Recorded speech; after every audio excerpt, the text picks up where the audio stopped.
Hey guys, good evening. I'm Mr. 13 o'clock. Every night I share 13 terrifying true stories you won't forget.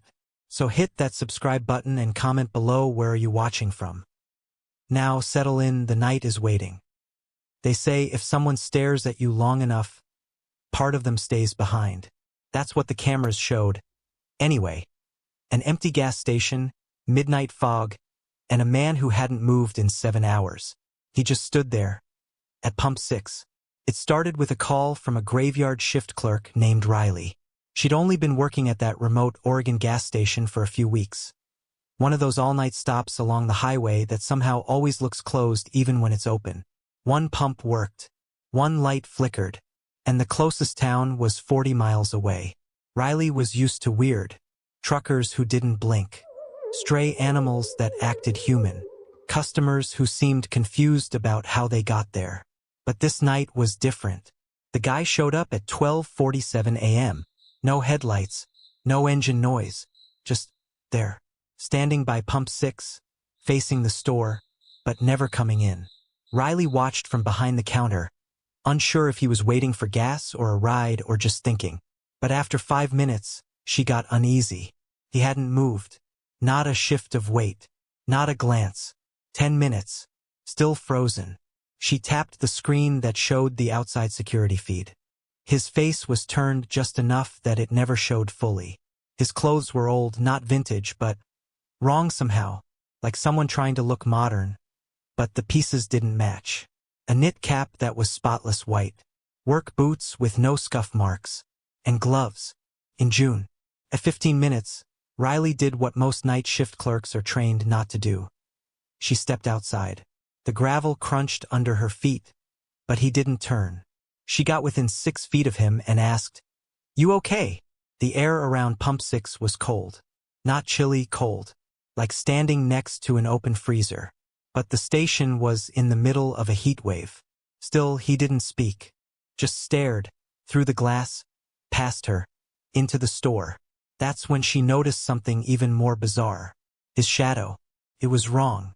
The overhead lights were casting shadows left and down. But his stretched to the right and moved slightly. Even though he didn't. She stepped back, heart pounding now, and whispered another hello.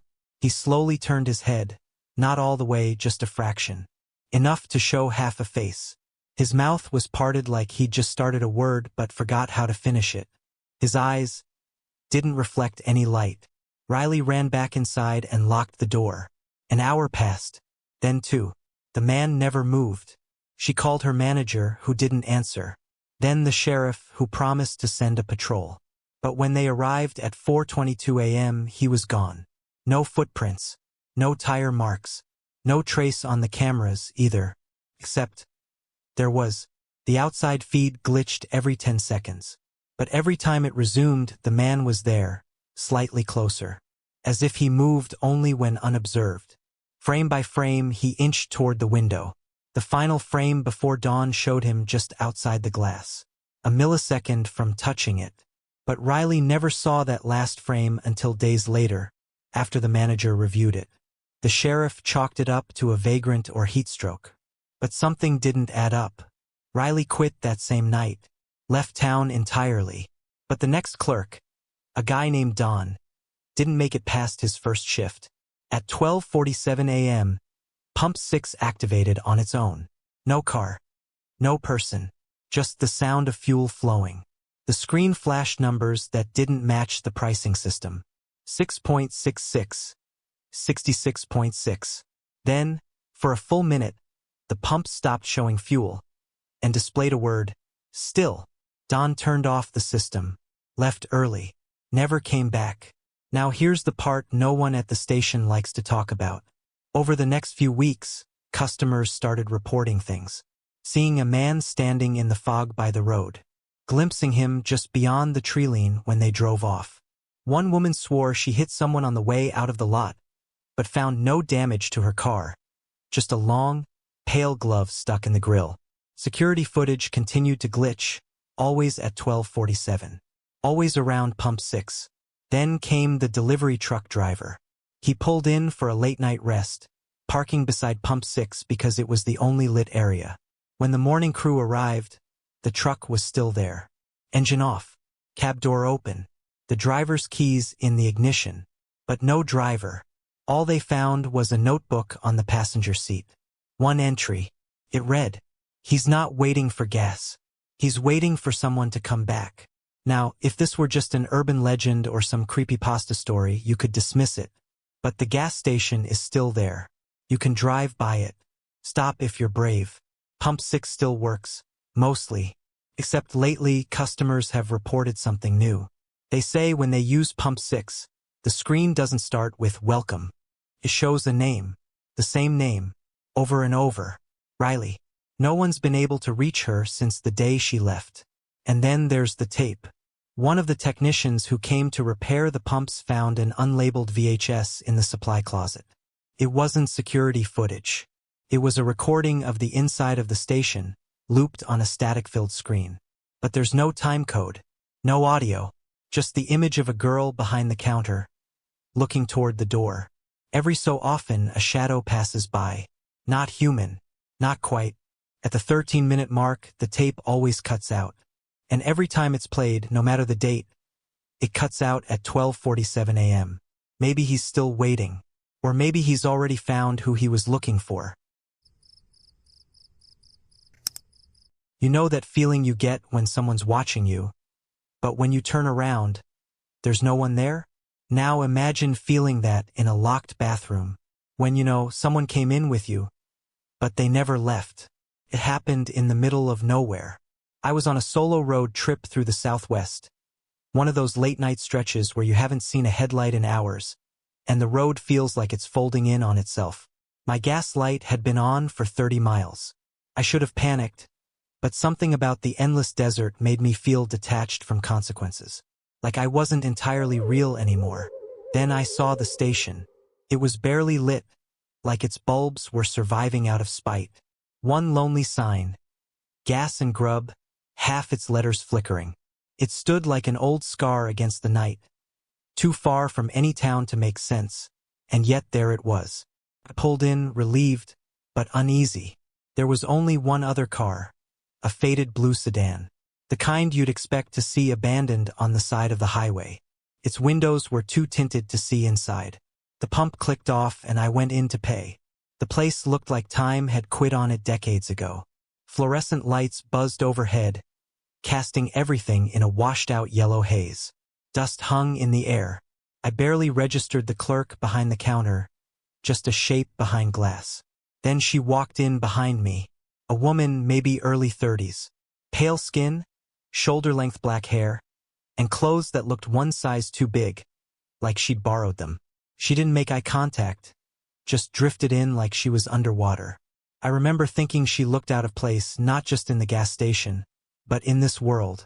Her presence felt unfinished. She went straight to the back where the bathrooms were. A second later, I followed.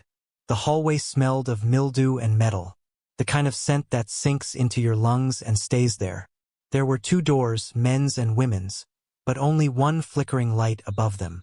I reached for the men's door, paused, then noticed the woman had gone into the women's just ahead of me. I don't know why I hesitated. Maybe it was the silence. Or maybe it was how long I stood there before realizing I hadn't heard a sound from the other side. No door click, no water, nothing. I went into the men's. Cold, silent, wrong. I remember washing my hands and staring at myself in the mirror, trying to shake the feeling. That's when I heard it. A single knock. Not on the door, but on the wall between the two bathrooms. Deliberate. Slow. I froze. It wasn't like someone bumped it. It was intentional. Like it was for me. Then 3 more knocks. And a whisper. Almost inaudible. Come see. My body moved before I could rationalize. I opened the bathroom door, looked left. The women's door was slightly ajar. Empty hallway. Dead silence. I pushed it open. The light inside was out. Not dim out. The kind of darkness that doesn't give anything back. Like the room had no depth at all. I stepped inside. And suddenly I wasn't in the bathroom anymore. The air was heavier. Colder. The layout was the same, but everything had shifted. No stalls. No mirror. Just the same walls stretched farther than they should go.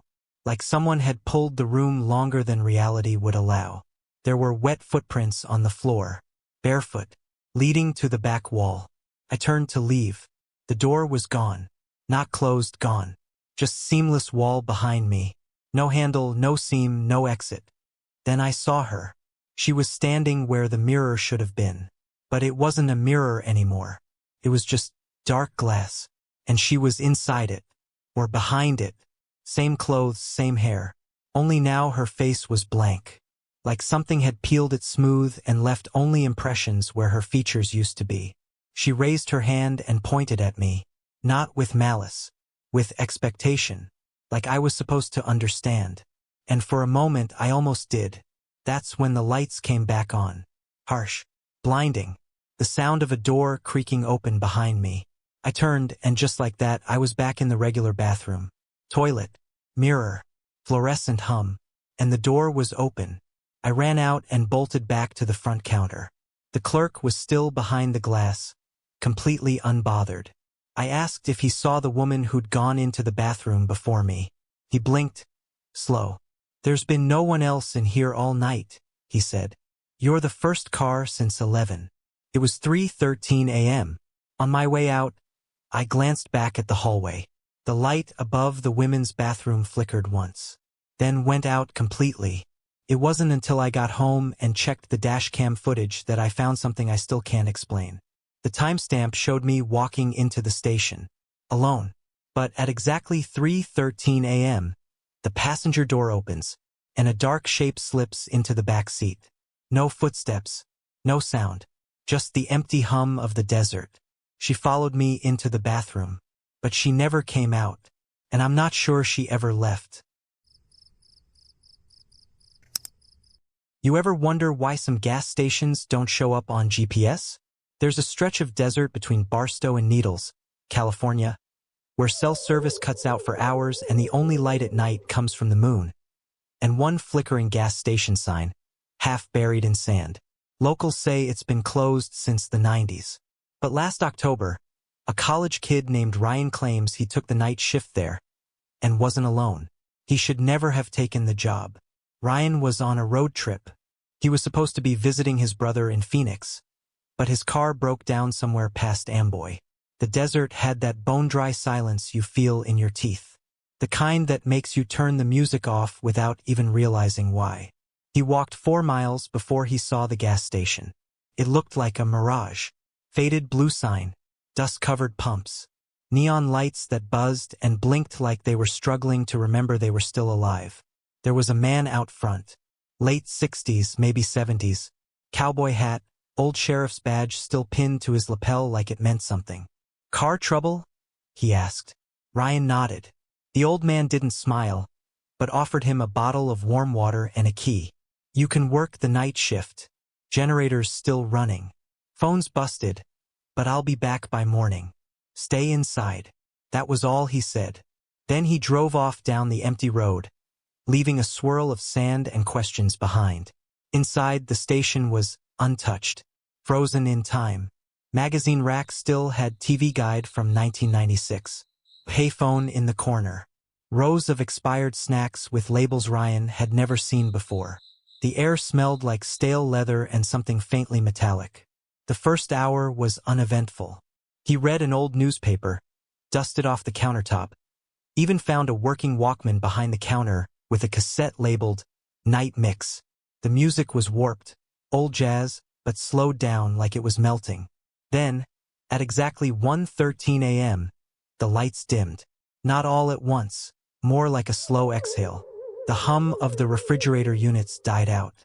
The ceiling fan shuddered and stopped. The only light came from the glowing red, open sign in the window. And that's when the knocking started. Not from the front door. From the freezer. Ryan froze. It was soft at first, like knuckles brushing against metal. He laughed it off. Maybe just the compressor kicking in? He walked over, opened the freezer door. Empty. Just rows of frosted-over ice cream bars. Nothing strange. Until he closed it and saw it. A handprint. On the inside of the glass. Smudged and fresh. as if someone had just pulled their hand away. But no one had been inside. He checked again. Nothing. That's when he noticed the Walkman was playing backwards. The saxophone sounded like a scream. He turned it off. The air had changed thicker now, like the heat was watching him. He stepped outside to get some air, but when he did, the desert was wrong. The horizon was closer.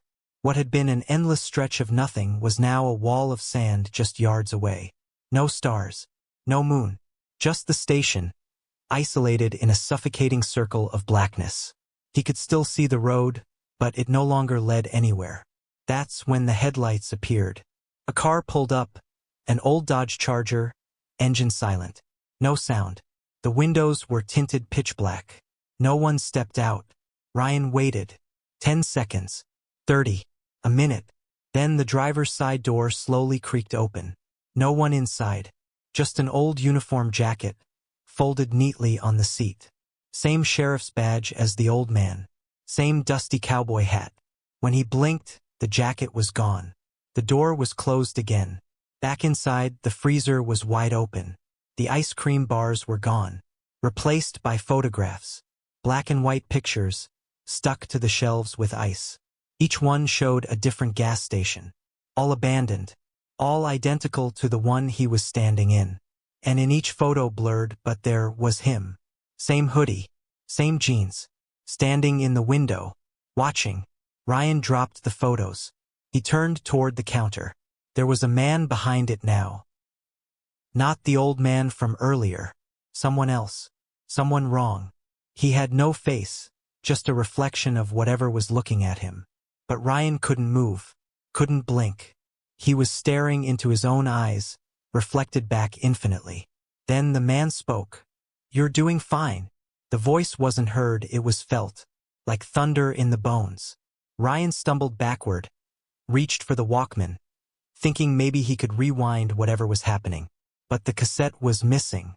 In its place was a key, a second one. It had a number, room 13, but there were no rooms in the station. He turned to leave. The door was locked, not jammed, just gone, as if it had never been there. The windows were now mirrors, and in them he could see other gas stations, other versions of him, each trapped in a different place, each staring back, silently pleading. The freezer door slammed shut behind him. Then silence. The lights came back on at sunrise. The hum returned. So did the car. Fixed and waiting. Keys already in the ignition. The road now stretched on as if nothing had ever changed. Ryan drove. He didn't ask questions. Didn't look back. But 3 days later, he found something in his bag. Cassette. No label. He played it. It was the same slow jazz. But underneath, a voice whispering backwards. He reversed it on his laptop. It said, "He's still in there." He played it again. "You never left. And the last time, it's your shift now." They say the most dangerous roads aren't the ones without lights. They're the ones that were never meant to be found. It started with a detour. A construction sign that rerouted a driver off the interstate and down an unfamiliar back road. He followed the curve of the land, expecting to merge again soon. Instead, the trees grew denser, the pavement cracked into gravel, and the sky dimmed as if it was holding its breath. Then he saw it, a gas station, one that looked like it had been sitting there since the 1950s, untouched by time, covered in rust and ivy. No other buildings in sight. Just the creak of the wind and the sound of an old rotating sign slowly spinning, even though there was no breeze. The driver was low on fuel. That's how it always begins. He pulled up, engine ticking, and noticed the pumps were the analog kind, manual dials, chipped paint, no credit card slot. The numbers were frozen mid-fill. But just as he stepped out, the porch light above the door flickered on. Someone was inside. He walked in, and the bell above the door gave a weak jingle, like it hadn't been used in decades. The interior was dim. Dust floated in narrow beams of light that filtered through boarded windows. Behind the counter stood a man. Not old, not young. Wearing a uniform that didn't match any brand he recognized. No logos, just a stitched patch with the name Ray. Ray didn't smile, just nodded and said, "Pump's ready." No questions, no small talk, just that. And despite everything that felt wrong, the driver nodded back. He went to fill up, and to his surprise, the pump worked. The numbers moved, the gas flowed, and yet, there was a smell in the air. Not fuel, not oil, something metallic, damp, like soil after rain. He looked around and realized there were no tire tracks in the lot, no signs of other cars, not even his own if he was being honest. When he went back inside to pay, Ray was gone. The counter was empty, but a receipt sat waiting, perfectly centered on the counter. It read, $0.00, paid in full. The timestamp said, 3:13 a.m. He checked his watch. It read 2:47. He turned to leave. He didn't want to stay another second.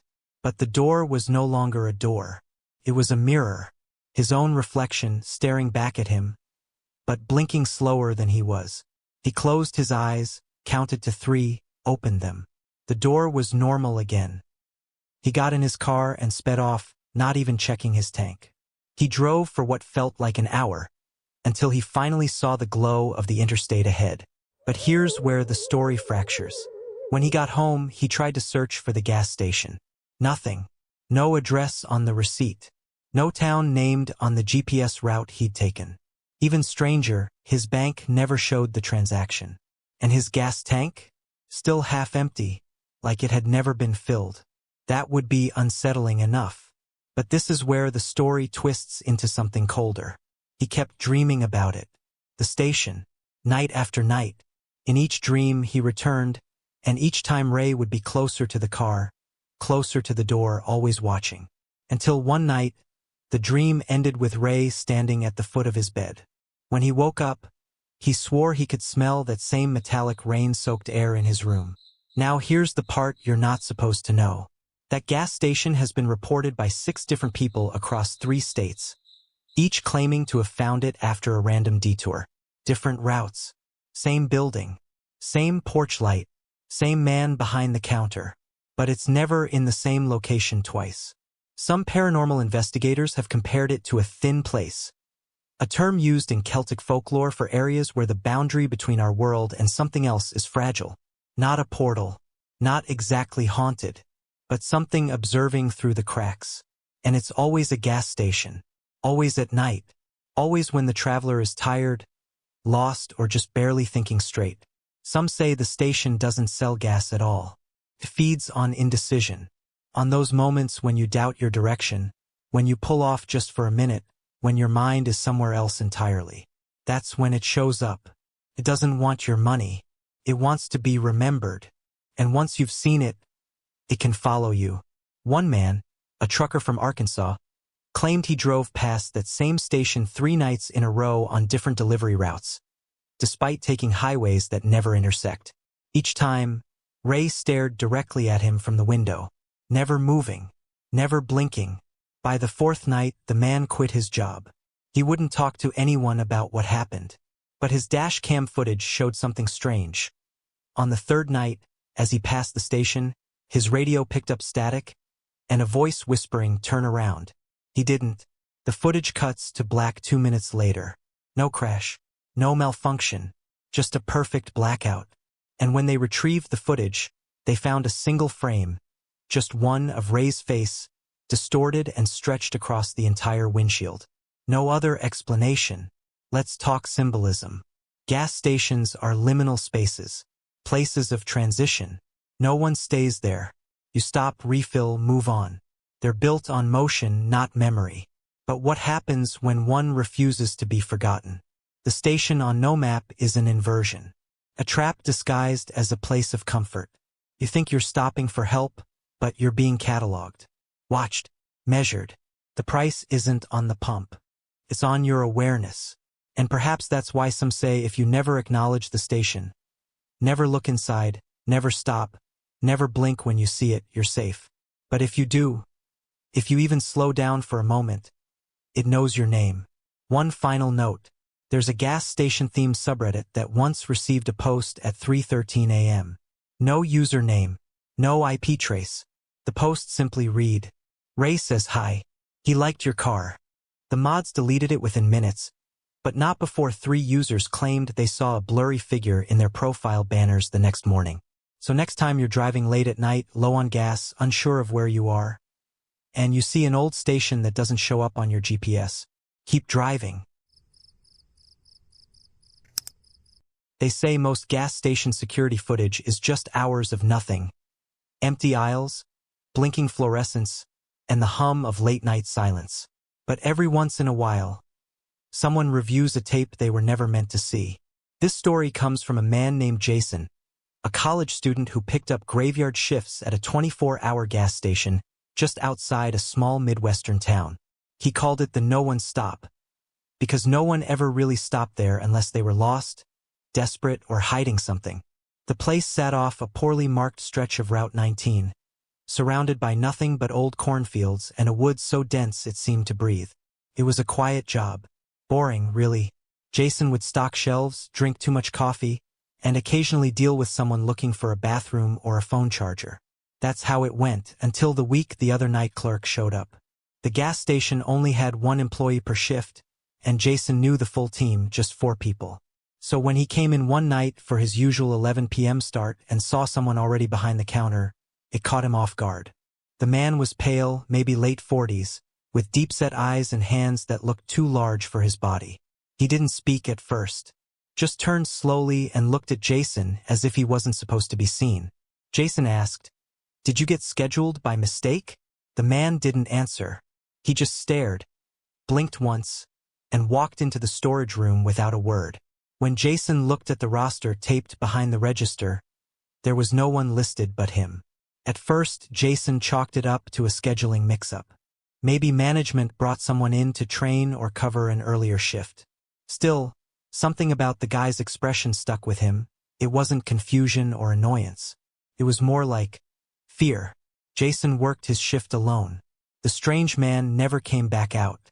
When he asked his manager the next morning, she looked confused. No one else was clocked in. No backup clerks. No new hires. And the storage room? Locked when she opened up. From that night on, things got progressively wrong. It started with the radio. Jason always left the store's little wall radio on a local talk station to keep his mind busy during long hours. One night, around 2:14 a.m., it cut out. Dead silence for 10 seconds. Then a voice came through. Not a song. Not a DJ. Just a whisper. "He's not supposed to be here." Then static. Jason checked outside. No one. The pumps were empty. The road was dark. He figured it was a weird transmission and forgot about it. Until it happened again the next night. Same time. Same voice. "He's still here." Jason started locking the back room every shift, even though there was nothing of real value in there. But it wasn't about theft. It was about the creeping certainty that something was coming in through that door. One night, he heard the door creak open behind him. He turned fast, no one. But the smell hit him, like old dirt and rain-soaked clothing. The same smell he remembered from the night he saw the other clerk. And then the security system froze. The monitors glitched, flickered, then displayed the feed from pump 3. It was empty, but the timestamp said 3:13 a.m. The current time was only 2:46. Jason stared at the screen as a shadow began to form in the frame. It grew slowly, like someone stepping closer to the camera. But no one walked into view. Just that growing shadow stretching toward the glass. Jason rushed outside, flashlight in hand. Pump 3 was silent. The cold air stung his lungs. There was no shadow, no figure, no sound. But the next morning, when he checked the overnight footage, the system had no recording between 2:45 and 3:15.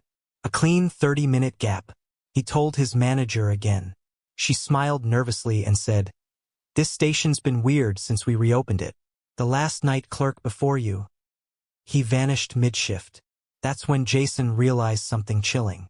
He'd never asked what happened to the guy who worked there before him. The job had just been available. The manager pulled out the old files, and as they flipped through the paper records, Jason's hands started to shake. The name of the missing clerk? David L. Moore. Age 46.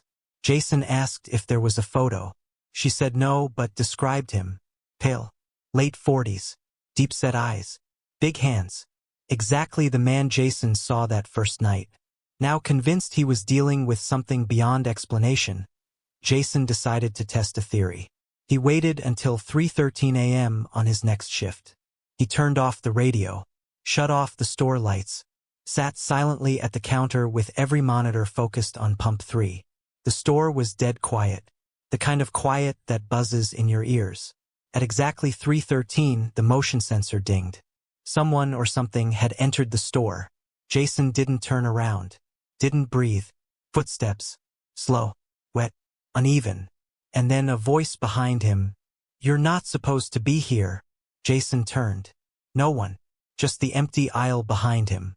But in the reflection of the cooler door, he saw the man. Standing by the coffee machine. Expressionless. Watching. And then gone. No ding at the door. No sound. Just gone. Jason walked out mid-shift. Left his badge, his keys, everything. He never went back. Since that night, the station has gone through 3 more night clerks. Each one quit after less than a week. The footage from Pump 3 is always missing 30 minutes. Always from 2:45 to 3:15. And the radio? It only speaks once a night now. Always at 3:13. Always the same whisper. "You're not supposed to be here." Did you know there are documented cases of vehicles behaving as if they're possessed? Engines revving on their own, radios blasting static at full volume, headlights flashing in Morse-like rhythms? But one case stands out above the rest. Because this one didn't start with a scream. It started with a fuel gauge that wouldn't stop climbing. Back in the fall of 2016, a man named Curtis was driving cross-country from Montana to Colorado. He'd recently quit a draining tech job in Billings and was heading down to stay with a cousin in Boulder. Just to clear his head. He wasn't running from anything. Or at least that's what he told himself. Curtis kept to the smaller highways, preferring back roads to the mindless rhythm of interstates. Somewhere outside of Rawlins, Wyoming, in the long stretch between dusk and full night, his gas light flickered on. The next town wasn't for another 40 miles. But right as the warning came on, Curtis spotted a sign. Gas, 1 mile, 24 hours. It was old, rusting at the edges, but the arrow pointed down a narrow turnoff he hadn't noticed. The station appeared like a mirage. One tall neon sign buzzed overhead, its gas letters flickering irregularly. The pumps were vintage, definitely not card-friendly, but the lights were on inside the little shop. A single figure stood behind the glass, blurry in the yellowed light. Curtis pulled up to pump 3. That's when he noticed something strange. The pump had no digital screen, just old-fashioned spinning dials. As soon as he stepped out of his car, before he'd even touched the nozzle, the numbers began to move. Slowly at first, then faster. Curtis froze. The dial ticked up. 0.2, 0.6. 1.3 gallons. But the handle was still resting in its holster. He thought maybe someone inside had triggered it. Maybe it was broken. He looked around. No other cars. No wind. No movement. Just the low hum of neon overhead. He reached for the handle. As soon as his hand touched the nozzle, the spinning stopped. Dead still. The air around him shifted. Not colder exactly, just off. Like the silence after a power outage. Curtis began fueling, expecting the dial to resume. Didn't. Instead, the gauge on his car's dash jumped. He hadn't even squeezed the handle yet, but the needle inside the car ticked up, as if the tank were filling on its own. The pump remained silent. In a panic, Curtis pulled the handle away, replacing it in the cradle. The fuel gauge in his car kept rising. Full beyond full. Then the needle crept to the right, off the normal range entirely. Inside the cab, lights on the dashboard began to flicker. The check engine light blinked 3 times, paused, then blinked again. 3 pause. 3. Morse code? Curtis jumped into the driver's seat and tried to shut off the car. It had never been turned on. The keys were still in his pocket.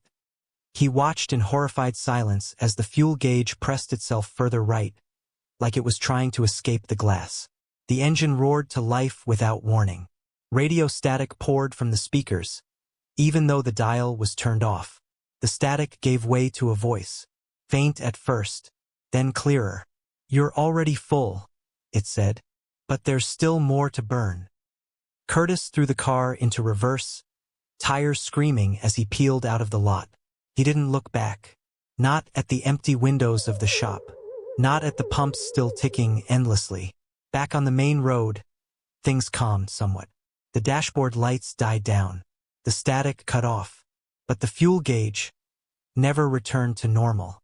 Even after hours of driving, it stayed pinned far beyond full. The car didn't sputter. Didn't slow. He made it to Boulder on a tank that should have run dry halfway there. When he visited a mechanic the next day, the man took one look under the hood and said, "You've got a full tank, sure, but the fuel lines are dry.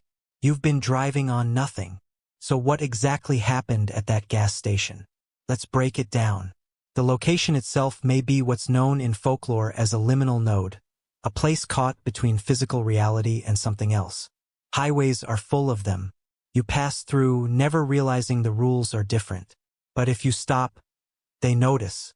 Gas stations are especially vulnerable to this kind of energy. Constant transitions.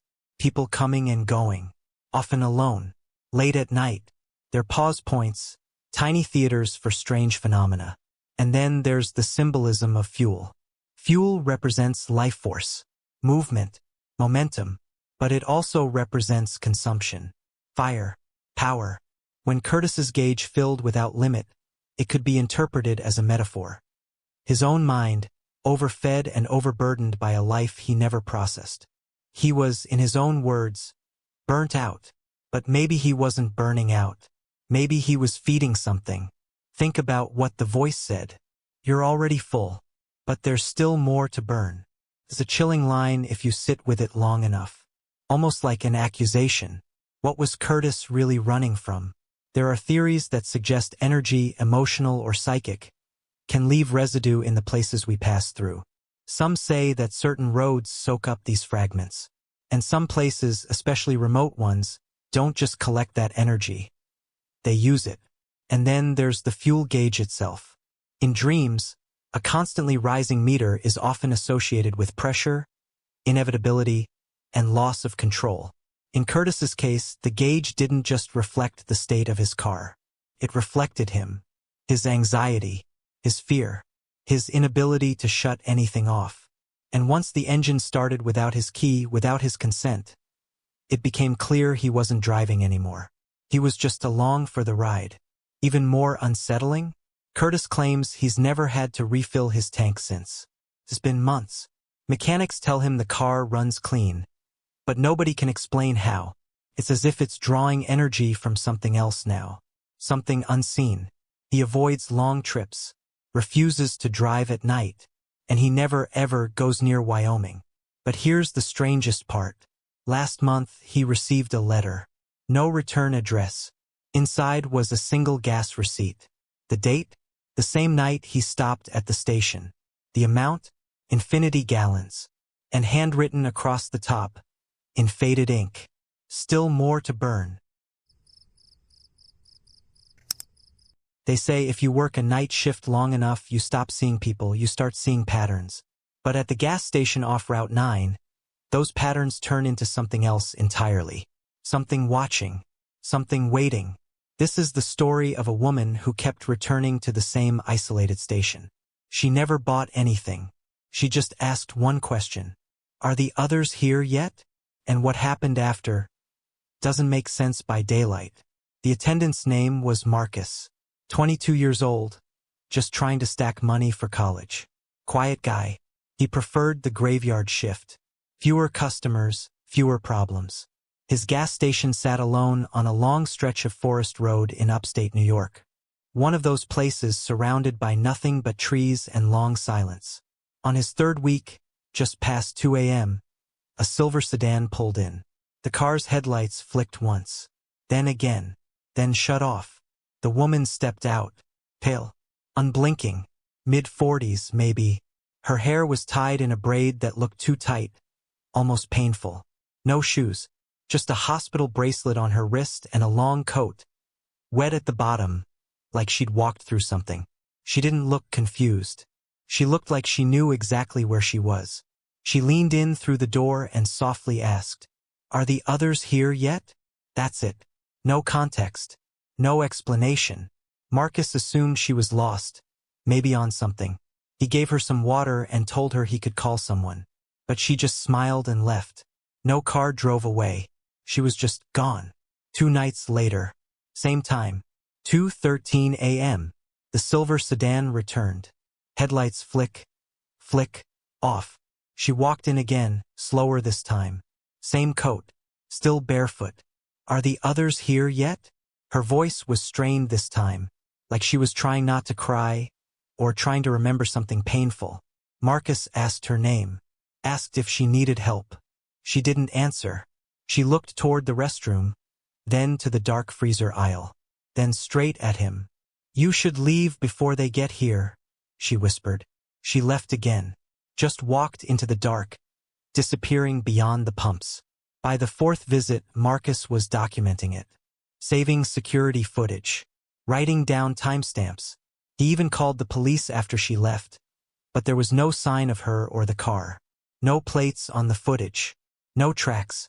The tape even glitched during her visit, flickering with static just as she spoke. He played the recording back frame by frame and noticed something chilling. The moment she says, "the others," there's a brief reflection behind her in the cooler door, 3 shadows standing side by side. No one was there that night, just him. It got worse. She began showing up more frequently, sometimes 2 nights in a row.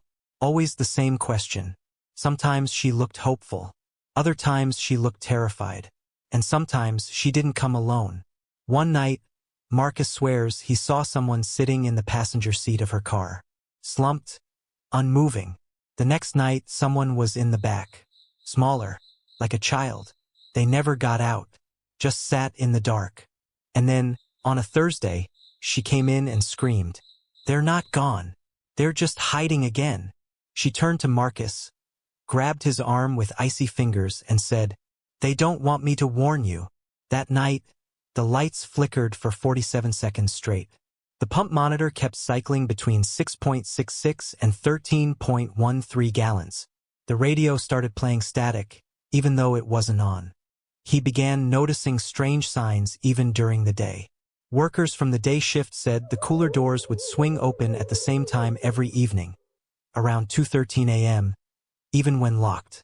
The coffee machine brewed itself. Worst of all, one of his coworkers said a woman had asked them a strange question earlier in the afternoon. "Are the others here yet?" But she didn't match the original woman's description. This one was younger, blonde, holding a child's doll in one hand, soaked in what looked like lake water. The idea of the others started to feel less like a warning and more like a countdown. Marcus began digging through old records. That stretch of Route 9 had a history. Decades ago, there was a psychiatric hospital just a few miles into the woods, torn down in the 80s. There was a fire. The local legend says not all the patients were accounted for. Some were never recovered. Some say they still wander nearby, trying to return to familiar places. Places like this gas station. It had been rebuilt over part of the old hospital supply road. No one ever advertised that, but the foundation plans matched. That's when Marcus realized, what if this gas station wasn't just a stop for fuel? What if it was a crossing point, and the others weren't just ghosts? They were lost, and trying to return. But returning means someone else has to take their place. The final night Marcus ever worked there, he clocked in early. 9 p.m. Felt wrong the moment he stepped inside. The air was thick. No sound. No bugs. No passing cars. At 1:58 a.m., all the lights went out. A second later, the freezer aisle turned on by itself. White buzzing light, flickering like it couldn't decide if it wanted to be seen. Then came the knock. Not at the front. At the back door. 3 soft taps. Then silence. Then, "We're here." Marcus didn't open it. He couldn't. He backed away, locked himself in the office and watched the monitors. Camera 4, the back alley, showed the woman standing still. Camera 6, the pump, showed the sedan. Camera 2, the freezer aisle, showed 3 people. Unmoving, all facing the door. None of them had faces, just blank skin. Then the feed cut out. Marcus quit the next morning. He never went back. Moved 3 towns over. Never drives at night. Doesn't stop at gas stations after sundown. But the story doesn't end there. The new guy who took over his shift? He posted on a local forum last month. Asked a strange question. What do you say when a barefoot woman walks in at 2 a.m. and asks if the others have arrived yet? No one answered. The post was deleted 2 hours later. But someone in the comments said something strange. Don't lie to her. She already knows you're not one of them. Yet. It's never the headlights you should fear at night. It's what you don't see between them. At 2:41 a.m., in a town that technically didn't exist anymore, a man named Eric pulled into a rundown gas station just off Route 77. He was tired. Not the kind of tired you cure with coffee, but the sort that settles behind your eyes and makes every shadow look like it's watching you. He'd been driving all day, headed toward a job interview 3 states away. GPS rerouted him after a construction delay. He didn't question it. Just followed the blinking blue line off the main highway and into roads that looked like they hadn't seen daylight in years. Trees closed in on both sides, and when the fog rolled in, it came fast, like something had unzipped the night sky. The gas station looked abandoned until it didn't. Flickering lights buzzed overhead, and one pump glowed weakly like a dying firefly. He hesitated but got out anyway. He just needed enough to make it back to the main road. While the gas pumped, he looked toward the convenience store. Inside, all the shelves were bare except for a single rotating hot dog under a heat lamp. No cashier. No music. Just that constant hum. Then came the knock. Not on a door. Not on a window. On his passenger side window. But no one was there. He did a full circle of his car. Empty lot. No movement. But when he got back inside, the pump was still going far beyond the prepaid limit. The numbers kept climbing. $37, $52, $81. He yanked the nozzle out. Gasoline sprayed the pavement before he shoved it back into the holder. The pump clicked off. Silence. Then the numbers on the display reset. To 666.6. Eric laughed nervously. It had to be a glitch. Still, he didn't wait around. He jumped back in the car, turned the key, and the fog swallowed the road whole. Driving back the way he came was impossible. The GPS wouldn't load. No signal. Not even a compass reading.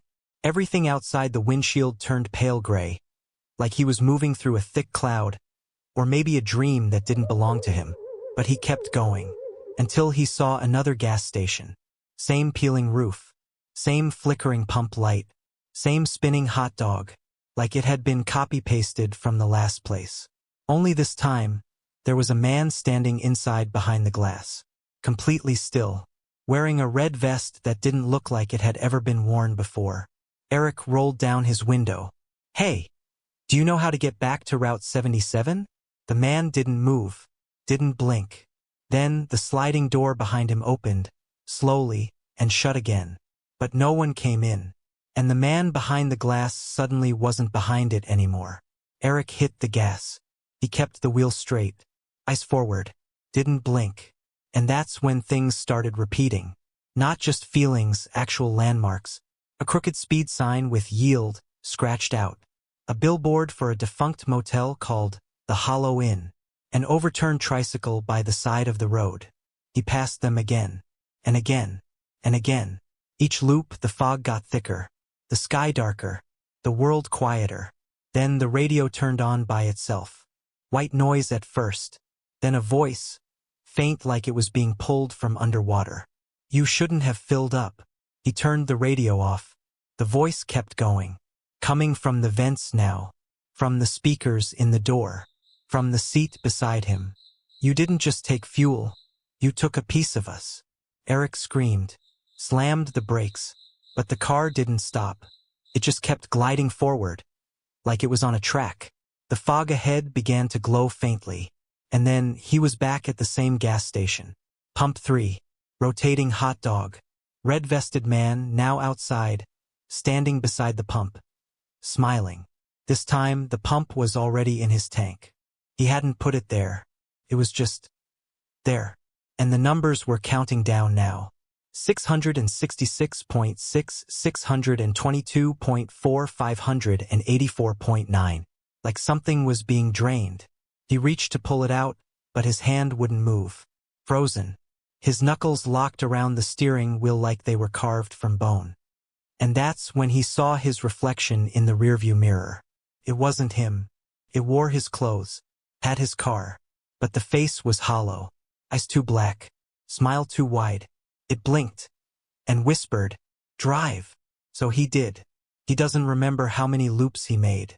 But eventually he stopped seeing the gas station. Instead, he saw others. A woman in a floral dress screaming silently inside her locked car, forever stuck at pump 2. A delivery truck with its driver slumped over the wheel, radio hissing a language not made for human ears. An RV filled with mannequins that turned their heads to follow him. Each one caught, each one driving, just like him, trapped in fog that never lifts, roads that lead nowhere, gas that never runs out, but drains something else instead. Some say liminal spaces, like gas stations between cities, are natural weak points in reality. Places where the veil between our world and something older wears thin. Where rituals happen without candles. Where mirrors reflect timelines you never lived. Where roads are shaped by memory, not maps. Eric might have crossed into one. Not by accident, but by invitation. Because sometimes all it takes is fueling up in the wrong place. At the wrong time, under the wrong sky, and the road stops being a path, and becomes a trap. They say security footage doesn't lie, but when I watched the grainy black and white video of myself slumped behind the counter, unmoving, eyes closed, breathing slow, I realized something chilling. I had never fallen asleep. That footage wasn't showing me dozing off. It was showing something else. Something that wanted to look like me. I worked night shifts alone at a gas station on the outskirts of town, tucked between a stretch of highway no one uses after midnight and a patch of pine woods that seem to swallow sound. The kind of place where time slows down, and the buzzing of fluorescent lights starts to sound like voices if you're there long enough.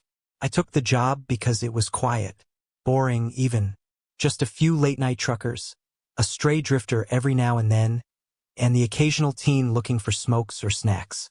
Nothing ever happened until it did. It started subtly, the kind of details you could blame on exhaustion. The open sign blinking on and off, even when I hadn't touched the switch. The backroom door creaking open by itself, revealing shelves that didn't quite look like I remembered. And the mirrors, especially the one behind the freezer doors, began to reflect things I swear weren't there seconds ago. A shape, a movement, a shift. But I ignored it, told myself it was in my head. Lack of sleep, static electricity, a creaky building and a wild imagination. Then came Tuesday night. At 2:14 a.m., the lights flickered like they always did. I checked my watch exactly on the dot. It had become a pattern over the last few weeks. At exactly 2:14, the lights would stutter, buzz louder than normal, and come back. Just for a moment, I glanced up at the security monitor. A split view of 4 black and white feeds. 3 were normal, the lot outside, the aisles, and the back room. But the 4th, the feed behind the counter, froze. Not a full pause, but more like a delay. A half-second echo of whatever I was doing. I waved my hand. The version on the screen moved just after me. Not before. Not at the same time. After. I tapped the monitor. Nothing changed. I blinked and leaned closer. That's when I saw it. In the footage, my reflection blinked. But I hadn't. I was staring, unmoving, focused on the monitor. But on screen, my eyes closed slowly and opened again. I stepped back instinctively. Maybe the feed was looped or lagging. But even that didn't explain the next part. The version of me in the footage leaned forward just like I had, but stopped halfway, and smiled. I wasn't smiling. That was when the lights cut out entirely. Everything went black, except for the monitor, which glowed with unnatural clarity. And the version of me on screen tilted his head and raised one hand, slowly pointing at something behind me. I turned around, heart in my throat. Nothing. Just the flickering cold aisle, silent and still. The lights came back 5 seconds later. I laughed it off, shakily. Probably a glitch, a delayed feed, a trick of the shadows. Probably. But I didn't feel safe anymore. Not even in my own skin. Over the next few nights, I started testing things. I placed items behind the counter. A candy bar, a lighter, a small mirror. Things that would be hard to replicate. Every time, the monitor would show them, but slightly off. The candy bar would be a different brand. The lighter would be a different color. The mirror would reflect a different angle than reality. One night, I left a note on the counter. "What do you want?" In the footage, the note said something else. "Why are you still awake?" I stopped sleeping after that. One night, I called my manager, Rick. Told him about the glitches. He laughed. Told me I was the 5th person in 3 years to complain about paranormal paranoia. Said the station had a reputation for messing with people on the night shift. When I asked why no one mentioned it during hiring, he said, "Would you have taken the job if they had?" Fair. Then came the night I lost time. It was Thursday. I remember it clearly because I'd been counting down the days until the weekend. I checked the clock. 1:55 a.m. I turned to check the back freezer, heard a thump. When I looked again, the clock said 3:01 a.m. I hadn't moved. I hadn't blinked. But 2 hours had passed. The monitor showed me still behind the counter, unmoving, head down, like I was sleeping. I checked the footage log, rewound it, and I saw it. From 2 a.m. to 3:01 a.m., the feed showed me just sitting there. Not a twitch, not a shift, breathing barely, eyes closed, like I was in some kind of trance. But I swear, I never closed my eyes. Worse yet, around 2:41 a.m., something else happened. A figure entered the store. No face, just a smudge, a distortion. Like someone had smeared petroleum jelly on the camera lens and molded a man-shaped blur into the middle of it. The figure approached the counter, approached me and leaned close. The footage crackled. Lines of static sliced across the screen. But through the distortion, I saw it place a hand on my head, like a parent tucking in a child, like it was keeping me still. Then it turned to the camera and smiled, or at least it felt like a smile. The smudge widened where a mouth should be, a shape bent into something that resembled teeth. Not real ones, more like the idea of teeth. Something primal. Something that shouldn't be seen in a gas station security feed. 3:01, the blur was gone, and my eyes snapped open. The next morning, I quit. But before I left, I burned a copy of that night's footage onto a flash drive. I needed proof. I needed to know I wasn't losing my mind. I watched it again at home, slowed it down, frame by frame. There was one thing I hadn't noticed before. At the very end, as the camera zoomed out just before the footage ended, I saw something in the reflection behind the counter. In the glass door leading to the outside lot, behind the version of me still slumped in the chair, was another figure, standing outside, perfectly still, watching through the glass. Same smudged outline, same empty shape, and its hand was raised, not waving but pressed to the glass, like it had been waiting for someone to see it, or worse, let it in. I've never gone back, but sometimes late at night I check my own mirrors, watch my own reflections, because lately I've started noticing a lag, just a second or two, barely noticeable, until it smiles, and I don't. They say if you hear knocking in the dead of night, you should never answer it, especially if it comes at the same exact time, every night, even when the station is empty, even when you're alone, even when there's no one on the cameras. For Darren, the knocks began at 3:13 a.m., and they never stopped. The gas station sat at the edge of the highway like an afterthought, half hidden behind rows of dead trees and an abandoned diner. Just a single fluorescent sign that buzzed louder than it glowed. Most travelers didn't even notice it until they were already passing by. But if you missed the last exit and your tank was running dry, this was the place. Darren took the overnight shift. Said he liked the quiet. Said it gave him time to think. He was wrong. Started 2 weeks into his new job. Right after the clocks changed. 3:13 a.m. A knock on the back door. 3 soft raps. Not loud, but deliberate. He thought maybe it was a delivery, a mix-up, maybe even a prank. But when he checked the cameras, there was nothing.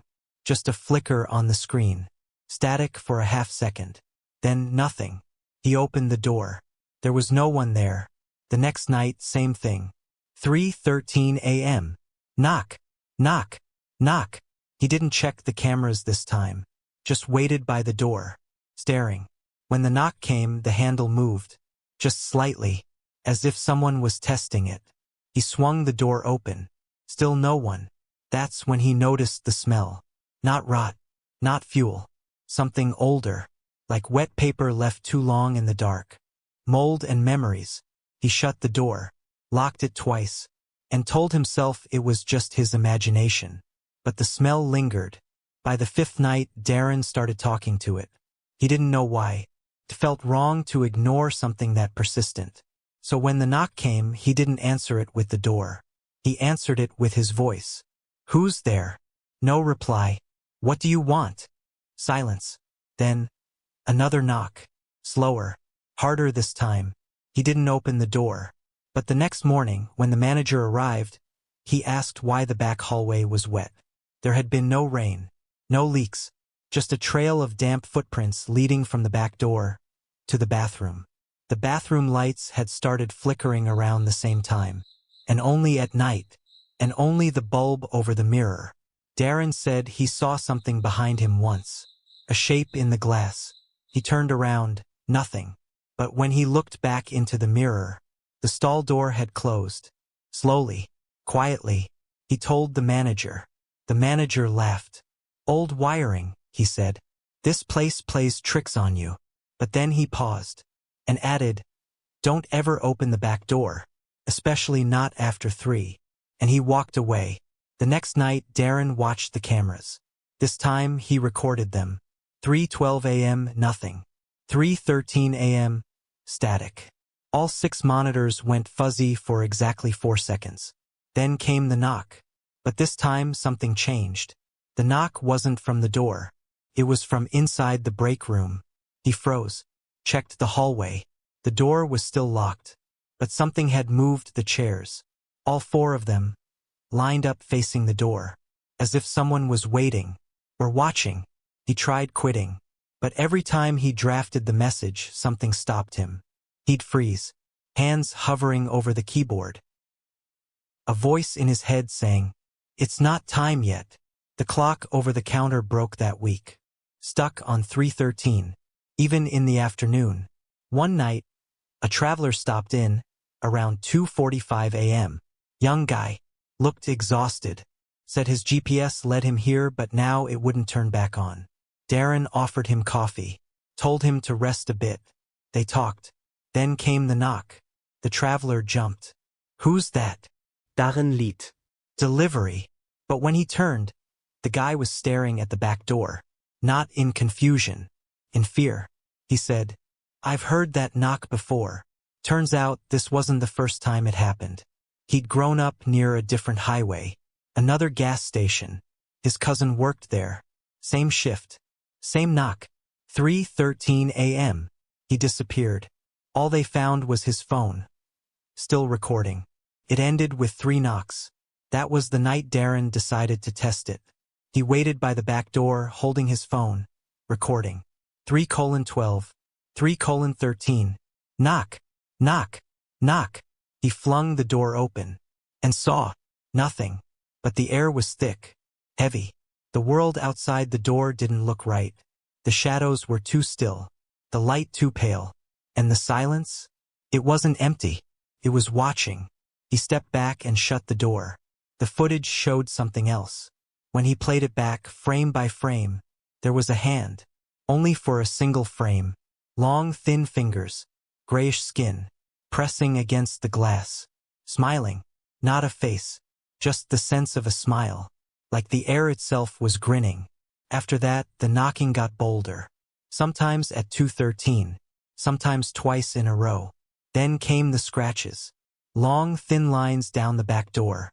As if someone had claws. Or nails worn to bone. He reported it again. The manager said nothing. Just nodded. And handed Darren an old key. Brass. Cold. Use this, he said. But only if the knocking stops. Stopped. For one night. No knock. No flicker. No smell. The silence was worse.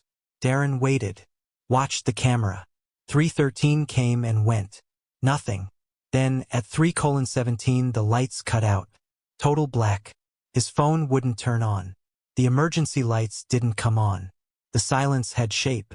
It had weight. That's when he heard breathing. Not his own. Not human. Something heavy, raspy. Close. Then a voice whispered, "Let me in."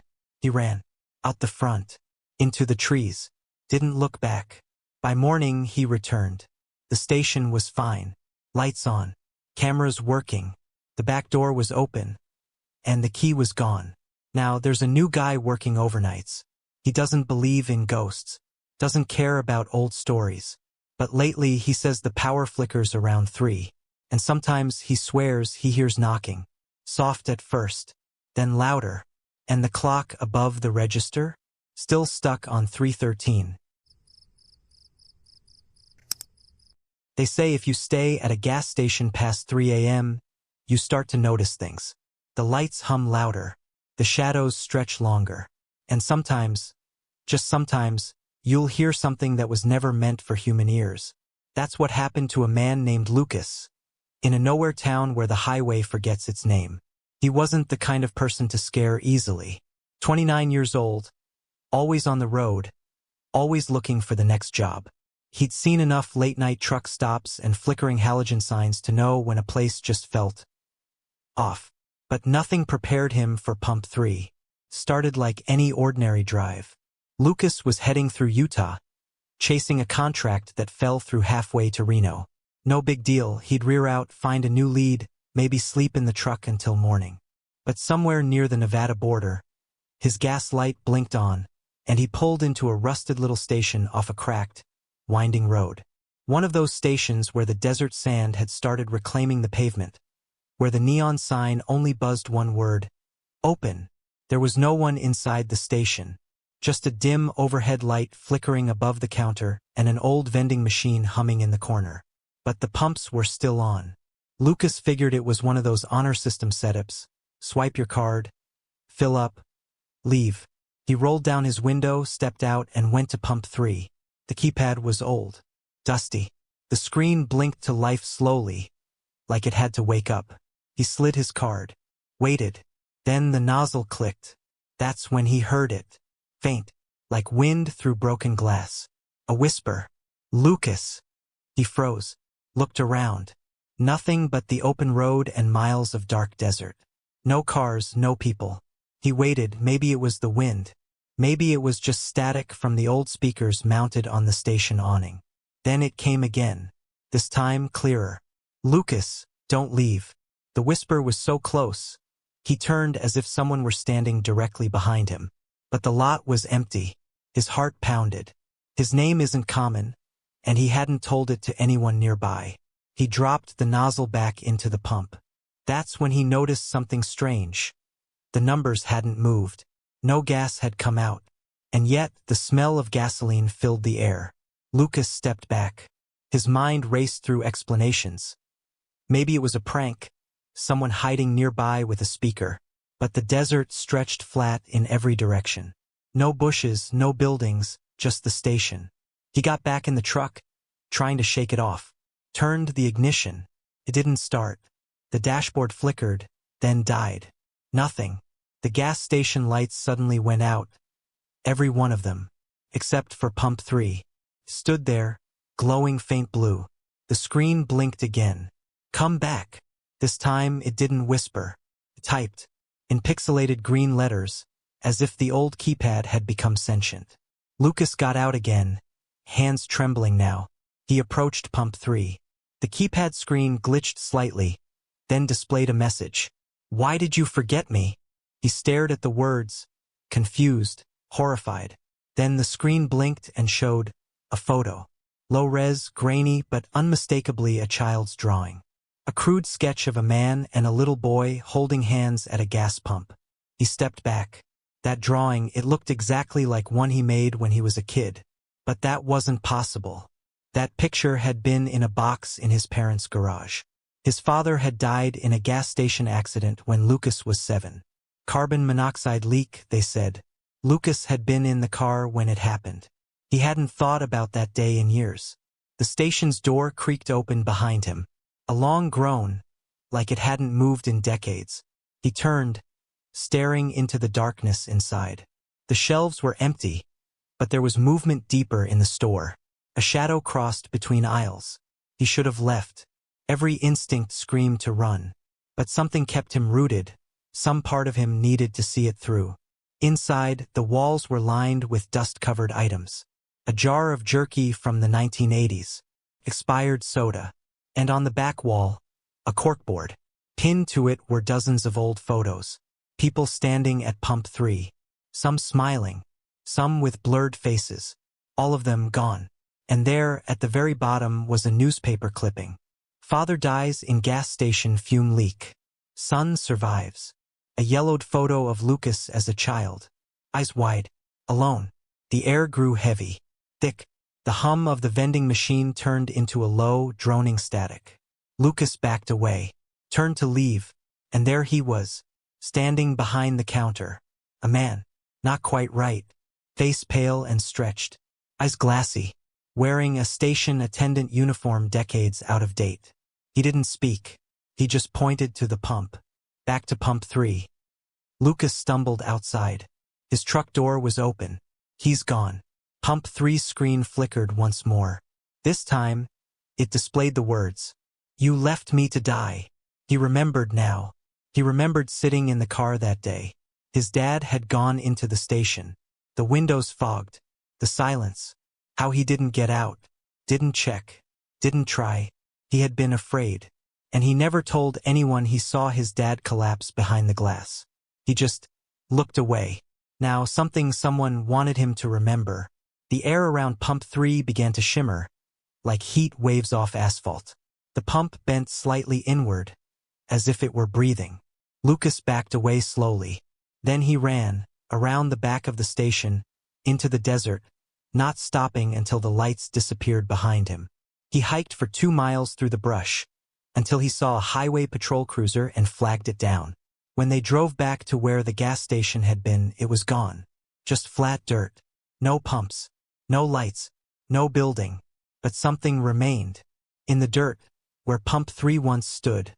An old, rusted sign half buried in sand. Fuel up here. Last stop before silence. Lucas never drove at night again. And he never told anyone what he saw except once, anonymously, in an online forum that archived gas station horror stories. He ended his post with one line. "If the pump ever whispers your name, don't answer." They only found it because of the smell. Not the sweet, chemical scent of freezer burn or spoiled dairy. This was different. Metallic. Rotting. Old. Something that didn't belong in a gas station cooler. Nestled between Choco Tacos and half-melted drumsticks. The clerk, a teenager named Eli, had worked the night shift for only a week before he noticed it. Every time he passed the freezer aisle, something tugged at him. A feeling he was being watched. Not by a customer, not even by the overhead camera. But something lower, colder, closer to the floor. One night, just after 3 a.m., the smell got strong enough to make him gag. He pulled the cooler out from the wall, and there, pressed into the floor like a dark stain frozen into the tile, was a crusted trail of something that could only be described as blood. Not fresh, not even recent. This was old brown, flaky, sunken into the grout like it had been there for years. The strange thing was, The gas station had only opened 3 months ago. No one at the company had an explanation. The building was supposedly brand new. No previous tenants. No history. Nothing on record. But the stain remained no matter how hard they scrubbed. The cooler was moved. The floor was repolished. But each week it came back. Same place, same shape, like it was seeping through from underneath the world. Eli tried to laugh it off, but the dreams started soon after. They weren't violent, at least not in the obvious way. Just unsettling. In one, he'd find himself standing in front of the ice cream case. Only the cooler lights would flicker and hum like they were whispering something. Behind the glass, the desserts were gone, replaced by rows of pale, blinking eyes. Not human, not animal, just eyes, staring, observing, waiting. He'd wake up covered in sweat, the smell of rust lingering in his nose. On his 6th night, a man came in just before closing. Late 40s, work boots, flannel, hands black with grease. He didn't buy anything, just stood in front of the ice cream cooler and stared. Eli asked if he needed help. The man turned slowly and said, "This used to be something else, you know, before they paved over it." Eli asked him what he meant. The man didn't answer, just left, his boots leaving faint prints across the tile, darker than they should have been. The next morning, Eli checked the security footage. At the timestamp where the man should have appeared, there was nothing, just an empty aisle, the cooler, and a faint, flickering movement beneath it, like a shadow moving without a body. At this point, the story might sound like a haunted location tale. But this was something deeper, something embedded. Gas stations are liminal spaces, transient by design. People pass through. They don't stay. They aren't supposed to. But every so often, something lingers. Something old. Something forgotten. A few days later, Eli found a crawl space behind the walk-in freezer. The blueprints said there wasn't supposed to be anything back there. But the metal panel was real, cold to the touch, bolted shut, but rusted enough to pry open. Inside was a narrow, concrete shaft. A ladder descended into blackness. He dropped a flashlight down, clattered against metal, echoed. Then nothing. No splash, no thud, just silence. Eli didn't go down. He told himself he was smarter than that. But that night, the dreams returned. Only this time he wasn't alone. He was back in the crawl space, standing at the edge of the shaft. Something was climbing up. Slowly. Deliberately. Not with hands, but with a kind of fluid motion, like it didn't need limbs to ascend. He woke up screaming. The next morning, the cooler was warm. The compressor hadn't failed, but the temperature had risen just enough to spoil the contents. The ice cream had melted into a slush of unnatural colors. Pink, brown, white, and something else. A deep maroon streak that hadn't been there before. They threw everything out. Cleaned again. Replaced the unit. But the smell returned. The stain returned. And Eli didn't. He called out sick the next night. Then again. Then he just stopped answering. The station replaced him with an older clerk named Dan. Dan lasted 3 days. On the 4th morning, the manager found him in the parking lot. Standing still. Eyes wide. Mouth open. Not screaming, just frozen. The only thing he said was, "It's not blood. It's not human." They let him go. After that, the corporate office shut the store down for maintenance. But it never reopened. The windows were blacked out. The pumps covered. No demolition crew ever arrived. No signs. No updates. Just silence. Now, if you drive past that stretch of highway at night, you might notice the station still has power. The cooler lights flicker dimly behind the tinted glass. The sign out front glows faintly, though the name has been scrubbed off. Just a blue light, humming in the dark. And if you stop, if you get out of your car and press your ear to the wall, some say you can still hear it. Not voices, not whispers, just the soft, wet sound of something moving beneath the tiles, trying to find its way back up. Trying to be seen. Because some things don't die when you cover them up. They wait, they seep, and they remember. You see, the question isn't what was under the ice cream cooler. It's why it keeps coming back. They say machines forget nothing. But what if the thing behind the wheel remembers even less and keeps coming back anyway? Every year, on the same night, at the same hour, a dusty gray van pulls into a backwoods gas station in southern Oregon. It parks beneath the same flickering light. And inside, the driver never speaks, never gets out, never pays. It just stares. It began in 1997. The gas station was one of those old ones tucked between long stretches of pine forest and narrow two-lane roads, the kind you only stop at if you're desperate. Rick, the night clerk, was used to strange customers. Drifters, long-haul truckers, folks with more secrets than stories. But that night was different. The van arrived at 3:13 a.m. It was ancient even then, matte gray, streaked with mud and age. The headlights never turned off, but they didn't shine either. Just a low amber glow, like candlelight behind fogged glass. Rick watched it pull up to pump 4, idle for exactly 6 minutes, then drive off without anyone getting out. He figured maybe someone had just pulled in to nap. But when he checked the footage later, there was no license plate, no driver, just the outline of something sitting behind the wheel, unmoving. Rick didn't think much of it until it came back the next year. Same day, same time, same pump. By the third year, Rick wasn't just unsettled. He was obsessed. Some stories build slowly, this one loops. The van never broke pattern. Every year, for 9 years, it pulled in at 3:13 a.m. on August 3rd. Always pump 4. Always 6 minutes. No gas ever pumped. No money exchanged. No words. And every time the cameras would glitch. Not in a big dramatic way, just enough to distort the figure behind the wheel. Some nights it looked tall. Others hunched. Once, Rick swore it looked like it was wearing his uniform. Then, in 2006, the pattern changed. Rick was out sick. A fill-in clerk, Amanda, was working the night shift. She was new. She didn't know the story.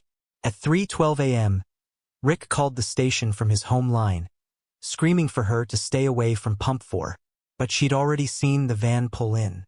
It was idling, lights glowing. And this time, the driver stepped out. Amanda said he wore a parka zipped up to his chin, hood pulled low. No face visible. He didn't speak. Just placed a single coin on the counter. An old, rusted wheat penny from 1941, and walked back into the van. He didn't pump gas. Didn't even open the cap. He just left. That's when the nightmares began.